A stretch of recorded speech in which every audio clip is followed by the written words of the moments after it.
A recent study found that 90% of the flat tires are discovered in the parking lot right before a group ride. All right, so I may have made that up, but sometimes it just feels all too true. We've all seen someone wandering a parking lot aimlessly, hoping to find someone with a floor pump so they could fix their flat. Heck, I've been that guy more than once, and odds are, so have you. I've been thinking a lot about this lately, perhaps even a little too much. With my newfound love for electric mini pumps, I thought I'd see if there are any viable larger options out there worth trying. So I found two much larger pumps that I wanted to give a try. Because bigger is always better, right? For this video, I chose the AsperX AX70 and the Fanttik X9 Ultra. Yeah, there's an obvious size difference here, so it's not a fair comparison necessarily, but I really wanted to cover my bases. So the theory being, if you stick one of these bad boys in your car, you can become a group ride hero by making sure everybody has the perfect tire pressure for the ride. Once the pedaling starts, maintaining that hero status is entirely up to you. So obviously, you're not going to carry these with you on a ride, unless of course you lost a bet. But these things do shine in the parking lot. While these devices are quite different in size, they're pretty similar in function. They can both inflate a crap ton of bike tires. How many? I have no idea. I'm not going to spend hours and hours inflating and deflating tires. It's more tires than you'll ever need. But in addition to pumping up tires, they can also charge your devices. They have USB out on both, so this guy can charge your phone, a camera, things like that. And the Fanttik X9 Ultra, it can charge pretty much anything. During a recent 2-week power outage, I was using it to power my laptop. But when hanging out off the grid, it's great to power my phone, my camera, my drone, things like that. Super handy. The AsperX is smaller, so obviously it has less kick. It has a 36 watt-hour battery versus the Fanttik with a 92 watt-hour battery. Really quick, if you're finding this video helpful or entertaining, please click like and subscribe. It really does help out the channel. And if you really want to help the channel, watch this video all the way to the end. The YouTube algorithm absolutely loves that. Thank you. So this pre-dawn group ride starts. Both of these provide a flashlight option, so you can inflate your tires in the dark, no problem. So if inflating your tires in the dark is your thing, you're all set. The AsperX comes in this super convenient little carrying case. Open that up. Inside you have the pump and you have your hose. In this little mesh area, it's also where your accessories go. They're just kind of rattling around loose, and they're actually somewhere in the van because they're rattling around loose. I wish there was a tighter place for those. But really, all I care about is the Schrader adapter, so that's really what I need to keep an eye on. So once you have the hose, you can take that and screw that into the pump. Once that's in, turn it on, set your desired pressure, and then press and hold the power button.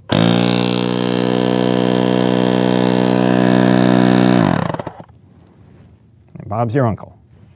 The AsperX has multiple modes. I can switch between car, motorcycle, bike, ball, and generic.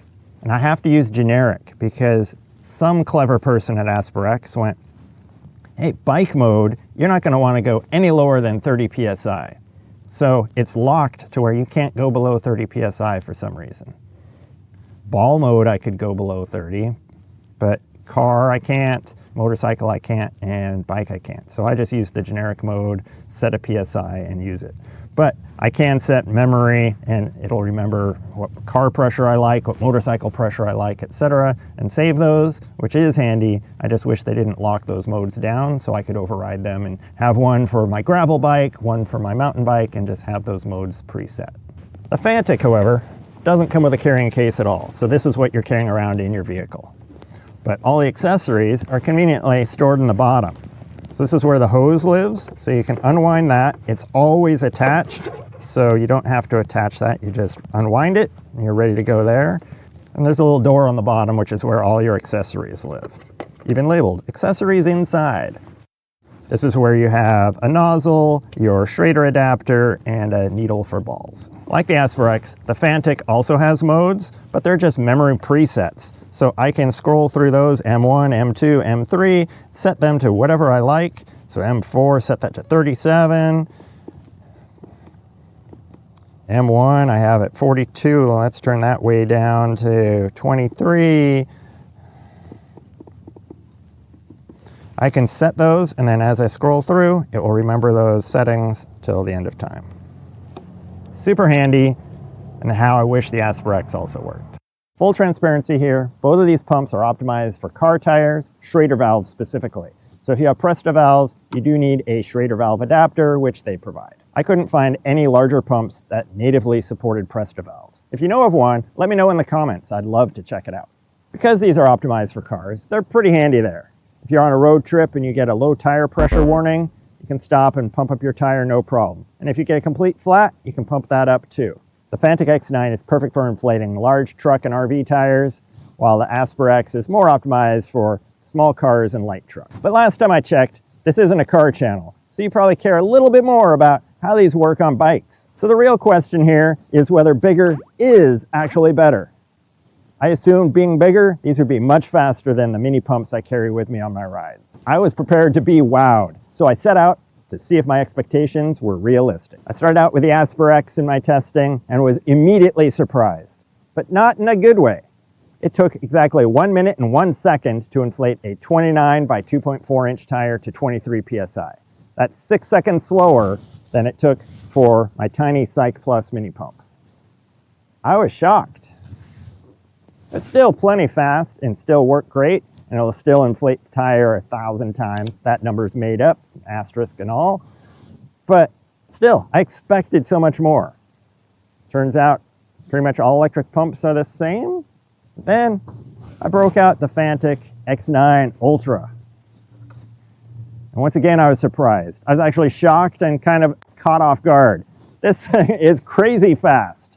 It inflated that same tire to 23 PSI in 17 seconds. But actually, it was much faster than that because it inflates up to the target pressure and waits a few seconds for the system to equalize and then tops it off to ensure the perfect pressure every time. If I stopped it before that equalization, it would have been around 10 seconds. It's crazy fast. I was completely blown away by its speed. It exceeded my most ambitious of expectations. Now keep in mind, these are pumps, not air compressors, despite what the packaging says. I'm looking at you, AsperX. Yeah, your packaging says AX70 air compressor, and on the back, how to use this air compressor. It's not an air compressor, it's just a pump. Same with the X9 Ultra, it's a pump as well. Neither one of these are air compressors. And as such, you're not going to get that burst of air that you can get from an air compressor. So seating tubeless tires can be a bit of hit or miss. But with the Ultra being so fast, I found I was able to seat mountain bike tires without too much trouble. Now, my gravel tires are a bit of a different story. I find they're difficult even with an air compressor. So the X9 Ultra really wasn't going to help there. There's a spectrum of tubeless tires out there, from easy to mount to the bane of my existence. And the X9 Ultra was able to get to somewhere in the middle. Now, if you really want to seat a tubeless tire with the AsperX, you're really only going to have success on the super easy end of that spectrum, where you could seat it with a mini hand pump. Yeah, you'll be able to seat it with the AsperX as well. So what about accuracy? On both of them, you can set your target pressure and then inflate the tire, and it will stop when it reaches that pressure. Fantastic, but is it accurate? When comparing with my toe peak pressure gauge, the Fanttik X9 Ultra was spot on every single time. That extra phase at the end to equalize the pressure seems to really help. While the AsperX wasn't far behind, it was either right on or 1 PSI off. Super close, both well within the margin of error. So both these devices have found a place in my life.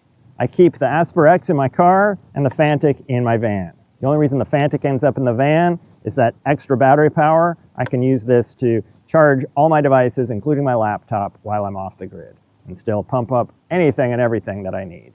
So if you see me at a trailhead on your next ride and you need air, hit me up, because odds are I've got one of these and I'm ready to help.